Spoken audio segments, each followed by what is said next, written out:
May isang babaeng naghihintay ng elevator nang may nahulog na mga barya at ang iba ay napunta sa loob ng elevator shaft. Nakita ito ng mga batang naglalaro sa corridor at ang pababang elevator noon ay biglang sumira. Maya-maya ay bumukas ang pinto ng elevator sa ground floor ng kusa. Nakita ng mga taga-baryo na sira ang elevator. Magreklamo na lang kayo at umakyat na sa hagdan. Tuwang-tuwa naman ang 4 na babae sa likuran. Pagdating nila sa elevator, sumilip sila. Puno ito ng mga barya na nahulog kanina ng mga babae. Walang ano-ano'y tumalon sila at nag-agawan. Ngunit biglang nawalan ng kontrol ang elevator. Bigla itong bumulusok pababa. Isang babae lang ang nakarinig ng kakaibang ingay sa itaas. Mukhang mababalian na ako ng buto. Mabilis siyang umakyat mula sa shaft ng elevator at sumigaw para makaalis na ang mga kasama niya. Lumabas na kayo.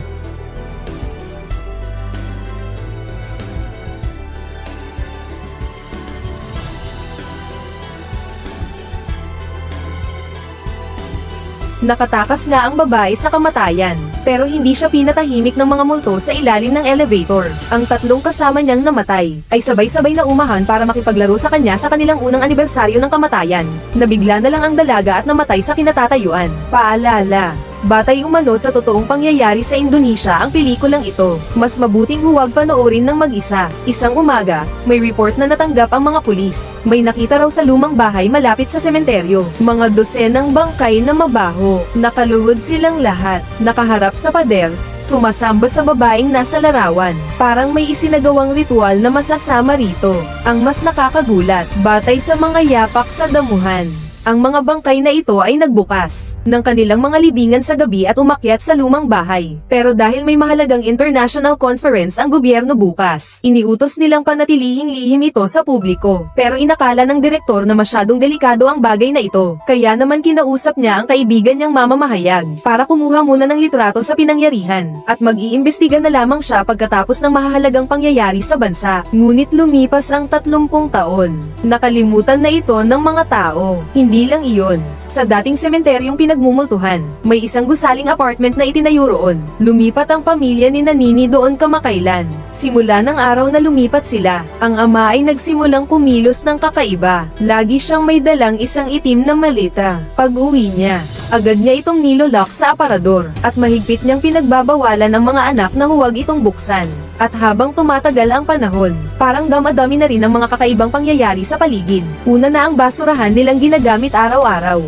Biglang hindi na mabuksan ngayon. Pagkatapos magreklamo ni Nini, bumaba siya ng isang palapag para itapon sa ika-7 palapag. Pero parang nahulaan na ng mga nakatira sa palapag na yun ang pagpunta ni Nini. Maaga nang nagbukas ang mga pinto ng bawat bahay. Isang matandang babae pa nga ay ngumiti sa kanya ng may pagmamahal. At may isang lalaki na nakatayo lang na nakayuko. Ang mga kakaibang kapitbahay na ito ay nagparamdam kay Nini ng kilabot, kaya naman binilisan niya ang paglalakad. Nang ihulog na niya ang basura sa basurahan at aakyat na sana siya sa hagdan, bigla niyang nakita ang mga kapitbahay na iyon. Hindi ko alam kung kailan, pero nasa pintuan na silang lahat, nakatitig sa kanya ng masama. Pero sandali lang.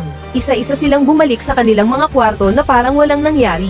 Kinilabutan siya sa kakaibang pangyayaring iyon. Hindi siya makahinga, dali-dali siyang umuwi. Maya-maya lang, lumabas ang batang lalaki sa ika-8 palapag para itapon ng basura matapos kumain. Katulad ng nangyari kay Nini, hindi mabuksan ang bakal na pinto ng basurahan. Pero nang sisuko na siya, biglang bumukas ang bakal na pinto na parang may magic.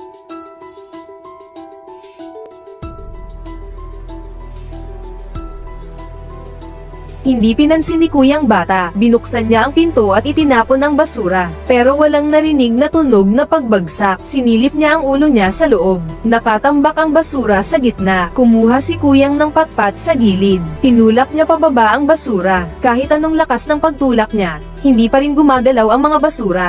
Habang patuloy siyang nagtatangka, biglang nawala ang patpat. Nang marealize ni Kuyang ang nangyari, tumakbo siya. Ngunit huli na ang lahat. Sa susunod na segundo, isang mahiwagang puwersa ang biglang humila sa kanya. Buksan mo ang pinto. Si Kuyang bata ay napaigtad at nakaramdam ng banta ng kamatayan. Ang init-init dito ah.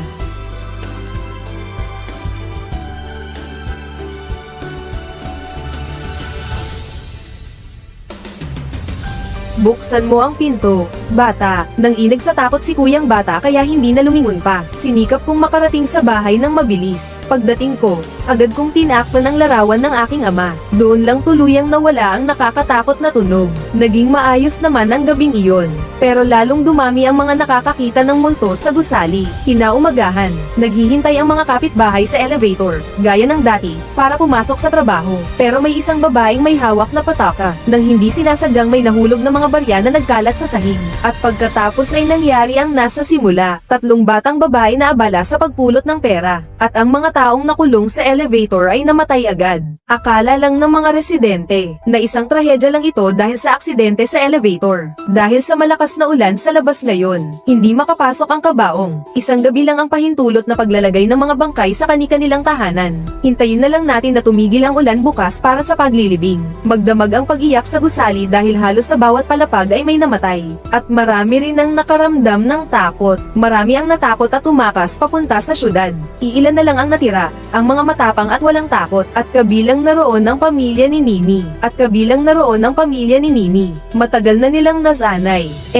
Matagal na ring multo ang nanay nila, kaysa doon. Ang mas nakakapangilabot sa kanila ay ang sarili nilang ama. Nasa elevator din siya noon. Pagbagsak mula sa ika-10 palapag pataas, puro na lang laman ang lahat. Pero siya, bahagya lang ang dumi ng damit. Napilipit lang ang paa. Magkapatid man, nakakagulat pa rin. Pero mas nagpapasalamat pa rin ako na hindi ako naulila. Pero ang tatay ko, mukhang nag-aalala. Parang may mas masamang mangyayari pa. Ang panganay kong anak, malakas din ang loob.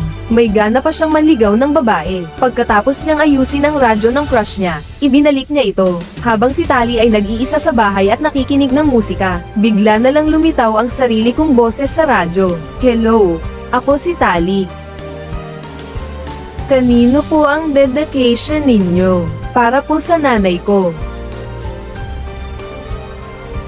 Sabihin niyo po sa kanya na sobrang sakit. Ang liit ng puntod ko. Kinakain na ako ng mga uod. Hindi ako makagalaw. Nakatali ako. Nanay, lagi nila akong pinahihirapan sa puntod. Pakisagip po ako. Paulit-ulit nila akong pinahihirapan. Natatakot at nasasaktan ako. Pagkatapos, kusang namatay ang radyo. Pero ang nakakapangilabot na pagsusumamo, ay muling umalingaw-ngaw sa silid. Luminga-linga si Tali, naghahanap. Paglingon niya, nakita niya ang sarili niyang naputol sa bewang. Nakadapa lang sa aparador, kaya naman dali-dali siyang lumabas ng pinto. Mabuti na lang at hindi pa umaalis si Tony. Nang lingunin niya ulit ang lugar na iyon, nawala na naman ang nakatiklop na babae. Pinaghinalaan ni Tali na ang radyo ang may problema, kaya binigay niya agad iyon kay Tony, para itapon niya ng malayo hanggat maaari. Mukhang napipilitan si Tony, pero dahil sa utos ng Diyosa, sumunod pa rin siya ng maayos. Nang malapit na siya sa pintuan ng kanyang bahay, nakasalubong niya ang tagapangasiwa ng apartment na nagroronda. Dahil sa malakas na bagyo, nawalan ng kuryente ang buong gusali. Dahil magkasama na rin naman sila, hinailan ng tagapangasiwa si Tony para samahan siya. Nasilipin ng mga pinto at bintana ng mga bahay ng mga namatay. Sinundan lang ni Tony. Dumating siya sa silid 406. Isang bagong kasal na mag-asawa ang naroon. Hindi nakasara ng maayos ang bintana sa silid. Malakas ang hangin kaya'y umiingay ito. Pumasok si Tony kahit natatakot. Maingat niyang nilapitan ng bintana at isinara ito. Ngunit paglingon niya sa pinto, pero natuklasan niyang wala na ang tagapangasiwa. Bigla siyang nagpanik. Eustace.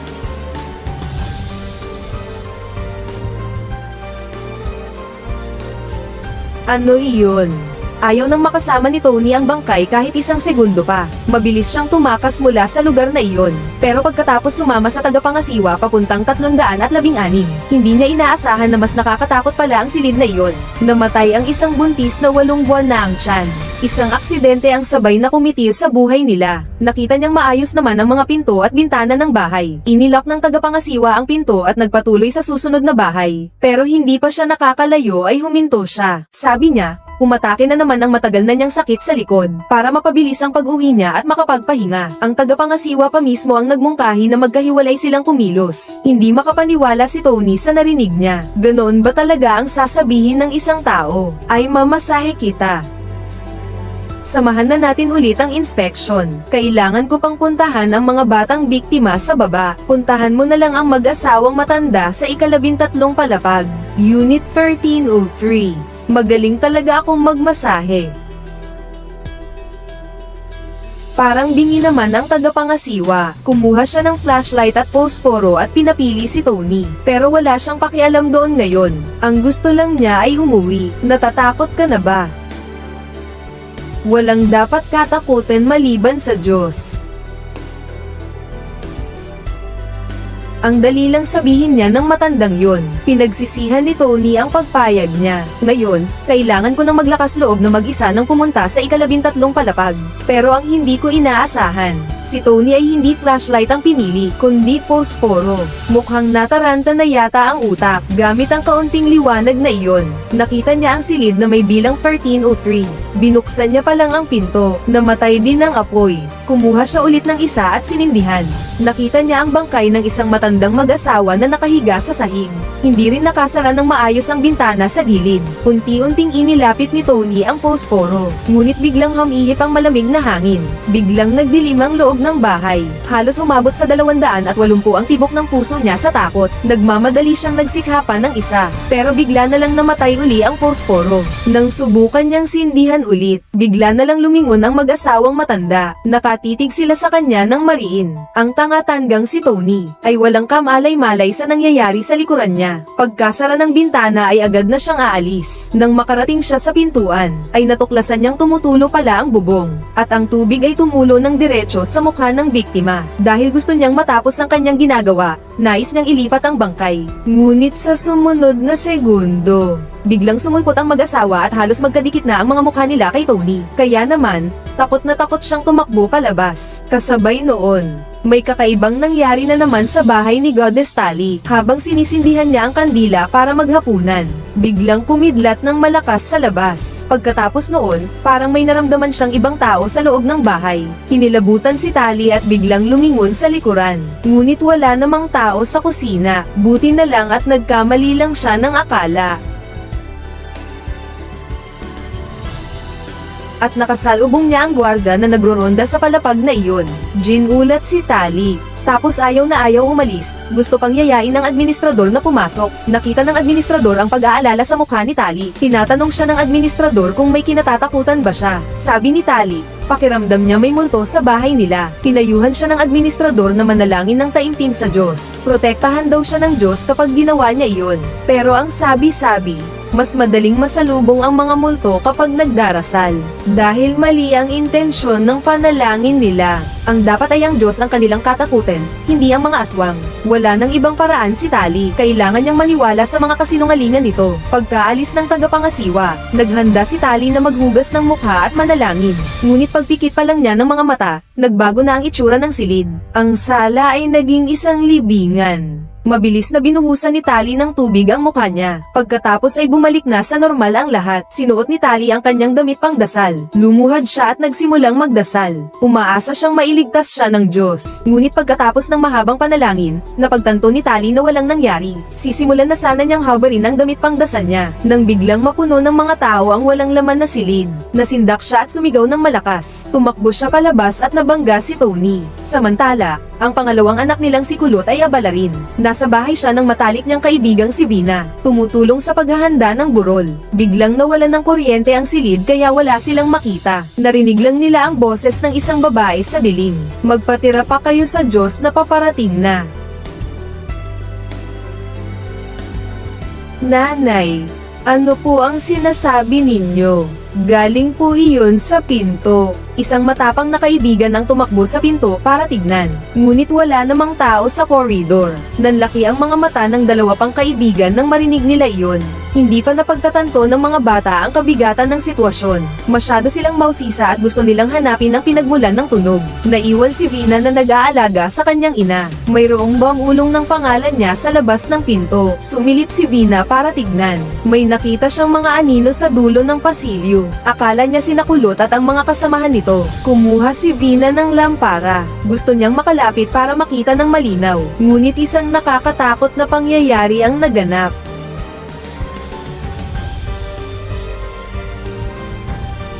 Kahit maging abo pa si Vina, hindi niya yun makakalimutan. Sila ang tatlong batang babae na naipit at namatay sa elevator. Isang iglap lang.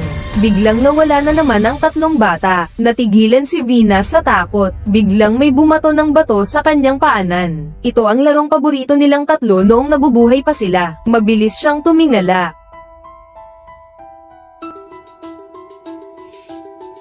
Buksan mo. Mama, buksan mo ang pinto. Vina. Vina. Mama. Vina. Mama. Mama. Vina. Nanay. Magkapareho ang boses ng babaeng ito at ng nanay niya. Kusang loob siyang sumunod. Pero kahit anong hanap niya sa paligid, hindi niya mahanap ang nanay niya. Habang nakatingin si Vina sa baba, narinig niya ang pagbukas ng elevator. Akala niya naroon ang nanay niya, kaya naman agad siyang lumapit. Sino kaya ang nag-isip na pagkapasok pa lang niya, ay automatikong sumara ang pinto ng elevator. Buti na lang at may dala si Vina na posporo. Pero biglang may sumulpot na tatlong kasama, kaya naman napatay niya ang hawak niyang posporo. Agad din naman niyang sinindihan ulit ang isa. Doon niya napansin na nawala na rin pala kasama ng mga multo ang elevator na pinaglalagyan niya. Hindi inaasahan ni Vina, bumagsak siya ng malakas mula sa elevator sa ika-10 palapag. Dito rin namatay ang mga kalaro niya noon. Tatlong lalaki pa ang nasa gusali. Pinagpatuloy nila ang kanilang paglalakbay. Nakakakilabot ang katahimikan sa pasilyo. Para bang sila na lang tatlo ang natitira sa buong gusali. Una nilang nahanap ang silid ng mga dokumento at pinilit nilang buksan ang pinto. Nasa dito ang mga impormasyon ng bawat bahay. Pero ang kakaiba, ang pamilya lang ni Kulot ang may bilog na pulang marka. Hindi maintindihan ni Kulot ang ibig sabihin nito. Hindi na niya ito pinansin at tumalikod para pag-aralan ang litrato ng gusali sa dingding.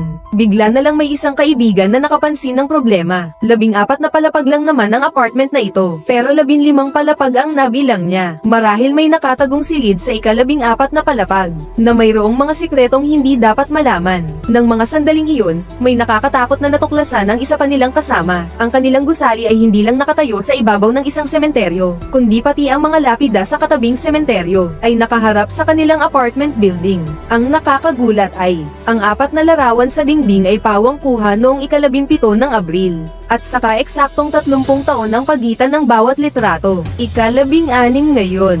Ika-16. Ibig sabihin, may mangyayari bukas. Pakiramdam ko, hindi maganda yun. Pag tumunog na ang kampana ng hating gabi, ika-17 na. Para mapigilan ang lahat ng to, dali-daling nagtungo ang tatlo sa tuktok ng ika-14 na palapag. Sinubukang hanapin ang nakatagong pasukan sa ika-15 palapag. Samantalang si Nini naman ay naghahanap ng kandila sa bahay, ay nakakita ng isang maleta na itinatago ng kanyang ama na parang isang kayamanan. Matagal na niyang kinukuryosidad kung ano ang laman nito, kaya naman sinamantala niya ang kulog, at palihim niyang kinuha ang maleta. Pagkalabas ko, nakasalubong ko sina Tony, kaya naghanap kami ng ligtas na silid. Nag-usap-usap kaming ilang tao, lahat kami ay nakaramdam ng kakaiba sa gusaling ito. Marahil ang sagot na hinahanap nila, ay nakatago sa maleta ng ama, pero walang nakakaalam kung ano ang password. Alam ko. 666. Pinahihit ni Tony ang mga numero pero mali pala. Akala ko ba'y si Kid ang pinakamatalino. Pagkatapos ng pagsusuri, nahulaan niya ang password. Dahan-daang binuksan ang malita. Amoy na amoy ang mabahong hangin. Napilitang takpan ng lahat ang kanilang mga ilong. Pagkatapos noon, nagbago ang itsura ni Nini. Punong-puno pala ng mga naputungang daliri ang loob ng kahon. Akala naman ng kapitbahay naming kuya na props lang iyon. Kinuha niya pa nga ang isa. Totoo pala. Lahat kami, nagsitakbuhan dahil sa takot. Sa kalagitnaan ng pagtakbo, naalala ni Nini na nasa taas pa pala ang bunso naming kapatid. Kaya naghiwa-hiwalay na kami roon. Ang dalawa naming takot na takot, tumakbo na agad pababa sa unang palapag para makatakas. Kasama ni Nino si Nini na hinahanap ang nakababatang kapatid sa buong gusali. Akala ni Nini nasa unit pa rin ni Vina sa ika-10 palapag ang nakababatang kapatid. Ngunit pagbukas ng pinto, wala na ang iba. Ang bangkay na lamang ng ama ni Vina at si Vina na dahan-daang naglalakad papuntang banyo. Vina. Dapat natin siyang isama. Hindi pa nila alam na ang tunay na si Vina, kanina pa nasawi. Kaya naman kahit anong tawag sa kanya, walang sumasagot. Naglakas loob silang dalawa at sumunod. Ngunit wala silang nadatnan doon. Nanindig ang balahibo ni na Tony at Nini. Agad silang tumakbo nang walang anumang salita. Ngunit hindi pa man sila nakakatakbo ng 2 hakbang. Ngunit biglang may narinig kaming awit mula sa katabing silid tulugan. Nanginginig na hinawakan ni Tony ang serador ng pinto habang nakatayo siya sa may pintuan. Pareho silang napaatras ng malakas sa may pinto dahil sa takot. Hinailan ni Kuya ang bata at tumakbo sila ng mabilis na parang mga baliw. Samantala, ang walang pakialam na si Kulot ay patuloy pa ring nagsisiyasat ng mga sekreto sa ika-15 palapag. Nakakagulat, ang ibang mga pinto ay nakakandado. Iisa lang ang bahay na bukas ang pinto. May dalang flashlight si Kulot at pumasok sa bahay ng walang pahintulot. Pagpasok niya ay may nakita siyang isang upuan na nakatalikod sa kanya. Parang may nakaupo pa roon. Lumapit siya at bigla niyang inikat ang upuan. Ang nakita niyang bata ay ang kanyang kapatid na namatay na maraming taon na ang nakalilipas. Isiniwalat ng multo ng kanyang kapatid ang isang nakakagulat na sikreto. Ang tunay na nasa likod ng lahat ng ito ay ang kanilang ama. At habang papalapit ang 12:00 ng hating gabi, ang mga bangkay na nakabalot ng puting tela, na kanina lang ay payapang nakahiga, ay biglang tumayo ng tuwid. Si Kuyang kapitbahay, kasama si Tali, ay tumakbo pababa sa unang palapag. Ngunit ang nasaksihan niya ay nakapagpagtataka. Ang malakas na ulan ay mabilis na nagbaha sa buong unang palapag. Tapos nadagdagan pa ng mga nakalawit na wire sa tubig na nag-short circuit. Gusto kong lumangoy palabas dito. Siguradong sigurado akong maliligaw ako at maluluto dahil sa kuryente. Biglang naisip ng kapitbahay naming lalaki, na umakyat sa tubo sa itaas at doon dahan-daang umalis. Sa tingin ni Tali, masyadong delikado yon. Gusto pa rin niyang maghintay na magkita-kita silang lahat, kaya ang lalaking naiwan ay sumuko na lang. Pagkatapos tumalon, balak kong sundan si Tali, pero pagliko ko sa isang sulok ng hagdanan, bigla kong nakita ang isang babaeng nakasuot ng wedding gown, na nakaharang sa gitna ng daan. Unti-unting lumapit ang binata.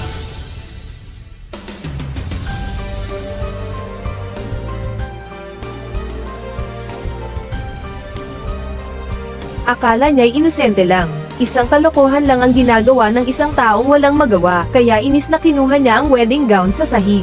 Gusto ko sanang itapon ito sa tubig, pero bigla na lang bumalik ang wedding dress, at tumabon sa ulo niya. Ang lalaki sa baba ay sumigaw ng pagkalakas-lakas sa takot, pero ilang segundo lang ang kanyang pagpupumiglas. Ang kawawang lalaki ay namatay ng napakasama. Ang leeg niya ay nabutas, parang tinusok ng kutsilyo. Narinig ko ang malakas na sigaw mula sa baba. Agad na binilisan ni Tali ang paglakad dahil sa takot. Nang tumapat ang ilaw sa may pintuan ng hagdanan, isang bagong bangkay ang naglalakad sa pasilyo. Kusang lumingon si Tali at tumakbo pababa. Pagkatingin niya sa ibaba, ang babaeng nakabukas na damit ay papalapit na ng papalapit. Si Tali na nasa gitna ay hindi makaakyat o makababa. Para siyang isang takas na langaw na nagsisiksikan sa hagdanan. Sa pinaka-desperadong sandali, nabangga na naman niya ang tagapangasiwa ng apartment. May mga ghoul daw.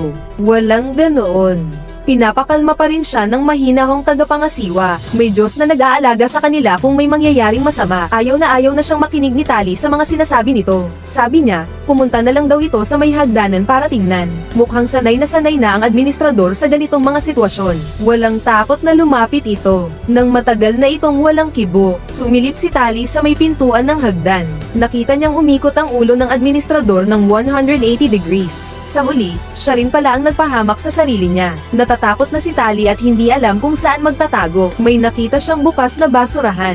Basta na lang akong sumugod papasok. Akala ko rito ay makakaiwas ako sa mahiwagang pag-atake ng mga ghoul. Pero pagkaraan lang ng ilang sandali, may kakaibang pulang liwanag ang samilaw sa ibaba. Pag-angat ko ng tingin, mas malaking sorpresa pa ang sumalubong sa akin.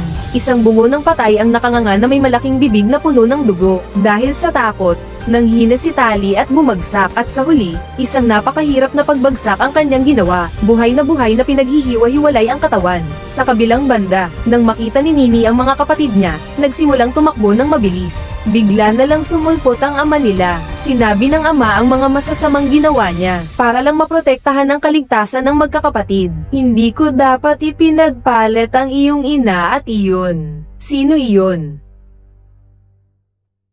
Amino. Pagkasabi pa lang niya noon, ay lumabas na ang bunso sa karamihan. Parang demonyo ang nakita ng ama sa kanya, at sumigaw habang winagayway ang tungkod, na gustong-gusto siyang patayin. Pagkatapos ay biglang namatay ang lampara, at muling umalingaw ang boses ng babaeng hindi kilala. Magpatira pa kayo sa Diyos na paparating na.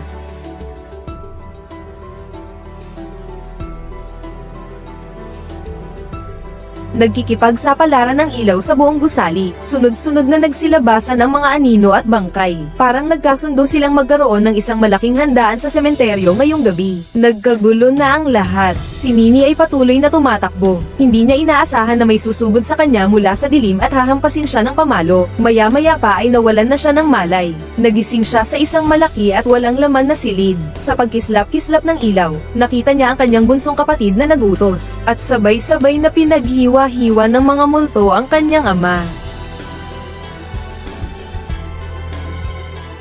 Tatlong hila. Nakita niyang namatay ang kanyang ama sa harap niya, pero wala siyang magawa. Nararamdaman ni Nini ang matinding pag-asa, at ang pangalawa naman ay ang kapatid niyang si Tony. Bago pa mangyari ang trahedya, dumating ang isang reporter na nag-imbestiga sa muling pagkabuhay ng mga bangkay 30 taon na ang nakakaraan. At gamit ang kanyang anteng-anteng ay pinalayas niya ang lahat ng masasamang espiritu. Panghuli, gamit ang isang maliit na bangka, iniligtas niya ang mga nakaligtas mula sa gusali, at isinalaysay din ng reporter ang katotohanan sa likod ng mga pangyayaring ito. Noong bago pa sila ipanganak, pulis ang ama ni Nini, at siya rin ang unang nakadiskubre sa masasamang organisasyong ito. Ang apat na magkakapatid ay nakaligtas at naipanganak dahil sa pakikipagkasundo ng kanilang ama sa mga masasamang espiritu, at ang kapalit ay ang paghahandog ng buhay ng bunsong anak. Para mabuhay ang tatlong natitirang anak, kailangan niyang pumatay pa ng 100 tao kada taon para makabayad. Ang mga daliri sa malita ay mga biktima ng kanyang hain. Hindi niya namalayan na nadaya na siya ng mga masasamang espiritu. Naging alipin na siya ni Satanas. Ang inyong ama ang kanilang target simula pa lamang. Pantakip lang ang inyong ina, at ito pa lang ang simula. May isa pang mas masamang plano na nagbubuhos dito. Matagal nang nakikita ng matandang mamamahayag ang lahat, tulad nga ng sinabi niya. Kinaumagahan sa gusaling apartment, dumating ang isang magkasintahang napakabata, tungkol sa nangyari kagabi rito. Parang alam na nila. Dapat nating ipaalam ang nangyari kagabi. Naganap ito ayon sa plano. Ang nakakatakot, ang magkasintahan na ito ay daan-daang taon na ang edad. May larawan sa dingding mula 1955, at sila ay nasa unang hanay. Halos hindi nagbago ang kanilang itsura, at sa gusaling ito na may libu-libong kaluluwa, bigla silang nagsayaw ng payapa, at hindi pa tapos ang kanilang kasamaan.